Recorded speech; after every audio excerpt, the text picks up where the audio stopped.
Hi friends, welcome to ഓവീസ് financial focus. ഇന്ന് നമ്മൾ ഡിസ്കസ് ചെയ്യാൻ പോകുന്നത് ആവറേജിംഗ് എന്ന് പറയുന്ന കോൺസെപ്റ്റ് ആണ്. സ്റ്റോക്ക് മാർക്കറ്റിൽ എന്താണ് ആവറേജിംഗ് എന്ന് മനസ്സിലാക്കാം. മിക്കവർക്കും അറിയാവുന്നതാണ്, എന്നാലും നമുക്ക് കുറെ പേർക്ക് അറിയാത്തവരുമുണ്ട്. അപ്പോൾ അതുകൊണ്ടാണ് നമ്മൾ ഈ ഒരു ടോപ്പിക് ഡിസ്കസ് ചെയ്യാൻ പോകുന്നത്. ആവറേജിംഗ് എന്ന് പറയുമ്പോൾ നമുക്കൊരു എക്സാമ്പിൾ എടുക്കാം. ഇപ്പോൾ ഒരു 100 ഷെയർ എനിക്ക് പർച്ചേസ് ചെയ്യണം, ഏതെങ്കിലും ഒരു കമ്പനിയുടെ, XYZ കമ്പനിയുടെ. അതിന്റെ 100 രൂപയാണെന്ന് വിചാരിക്കുക. അപ്പോൾ 100 × 100 അപ്പോൾ 10,000 രൂപയാണ് നമ്മൾ ഇൻവെസ്റ്റ്മെന്റ് ചെയ്യുന്നത്. 10,000 റുപ്പീസ് ആണ് ഇൻവെസ്റ്റ് ചെയ്തത്. അടുത്ത ദിവസം നോക്കുമ്പോൾ ആ സ്റ്റോക്കിന്റെ പ്രൈസ് താന്ന് ഒരു 80 രൂപയെന്ന് വിചാരിക്കുക. അപ്പൊ നമുക്ക് 8,000 രൂപയാണ് നമ്മൾ ഇപ്പം ഇൻവെസ്റ്റ്മെന്റ് ചെയ്ത എമൗണ്ട് ആവുന്നത്. അപ്പൊ നമുക്ക് 2,000 രൂപ അതിൽ ലോസ് വരുന്നുണ്ട്. അപ്പൊ എന്ത് ചെയ്യും നമ്മൾ? സ്വാഭാവികം മാർക്കറ്റ് താഴെ ഇറങ്ങുകയാണെന്ന് കാണുമ്പോൾ നമ്മൾ അതിനെ ആവറേജ് ചെയ്യാൻ നോക്കും. ഇനി ആവറേജ് എന്ന് പറയുന്നത് എങ്ങനെയാണെന്ന് വെച്ച് കഴിഞ്ഞാൽ, നമ്മൾ ഇനിയും ഒരു 100 ഷെയറും കൂടി വാങ്ങിക്കും എക്സ്ട്രാ ഈ 80 രൂപയ്ക്ക്. അപ്പൊ 80 രൂപ ആയതുകൊണ്ടാണ് നമുക്ക് 8,000 വന്നത്. അപ്പൊ ഇനി 80 രൂപയ്ക്ക് നമ്മൾ ഈ ഒരു ഷെയർ വാങ്ങിക്കുമ്പോൾ 8,000 രൂപ വന്നു.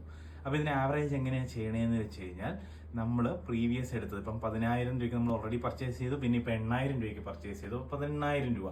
ഇതിനെ നമ്മൾ ഡിവൈഡ് ചെയ്യും, എത്ര ടോട്ടൽ ഷെയർ എത്ര ഉണ്ടോ നമ്മുടെ. ആദ്യം 100 ഷെയർ വാങ്ങിച്ചു, പിന്നീട് 100 ഷെയർ വാങ്ങിച്ചു. അപ്പൊ 200 കൊണ്ട് നമ്മൾ ഡിവൈഡ് ചെയ്യുമ്പോൾ നമുക്ക് 90 എന്ന് പറയുന്ന ഒരു സംഖ്യ കിട്ടും. അപ്പൊ ഇത് ആവറേജ് ചെയ്ത് ഡൗൺ ആയി 90 രൂപയായി ഇപ്പൊ നമ്മുടെ സ്റ്റോക്കിന്റെ വില. മനസ്സിലായോ? ഇനി അടുത്ത ദിവസം ഈ ഒരു ഷെയർ 100 രൂപ ആവുകയാണെങ്കിൽ, വീണ്ടും 100 രൂപ ആവുകയാണെങ്കിൽ നമുക്ക് 1,000 രൂപ പ്രോഫിറ്റ് കിട്ടുന്നതായിരിക്കും. പക്ഷെ ചില സിനാരിയോസിൽ നമുക്ക് പിന്നെ മാർക്കറ്റ് ഡൗൺ ആവാൻ സാധ്യതയുണ്ട്. അപ്പൊ ആവറേജിങ് ചെയ്യുമ്പോൾ നമ്മൾ ഒന്ന് നല്ലപോലെ മാർക്കറ്റ് താഴെ ഇറങ്ങിയിട്ട് മാത്രമേ ആവറേജ് ചെയ്യാവുള്ളൂ. പക്ഷെ അത് ആർക്കും മൊത്തത്തോടെ പറയാൻ പറ്റത്തില്ല. ഇപ്പം ഫുൾ മാർക്കറ്റ് താഴെ ഇറങ്ങും, എവിടം വരെ പോകുമെന്നും പറയാൻ പറ്റത്തില്ല. എന്നാലും നമ്മളപ്പം ആദ്യം എന്താ ചെയ്യേണ്ടതെന്ന് വെച്ച് കഴിഞ്ഞാൽ, ചെറിയൊരു എമൗണ്ട് സ്റ്റോക്കിൽ ഇടാവുള്ളൂ. ഒരു സ്റ്റോക്കോ 2 സ്റ്റോക്കോ വാങ്ങിക്കുക. അത് കഴിയുമ്പോൾ നല്ലപോലെ താഴത്തേക്ക് പോകുമ്പോൾ ആ സമയം നല്ലൊരു 50% അല്ലെങ്കിൽ 60% സ്റ്റോക്ക് ബൈ ചെയ്യുക.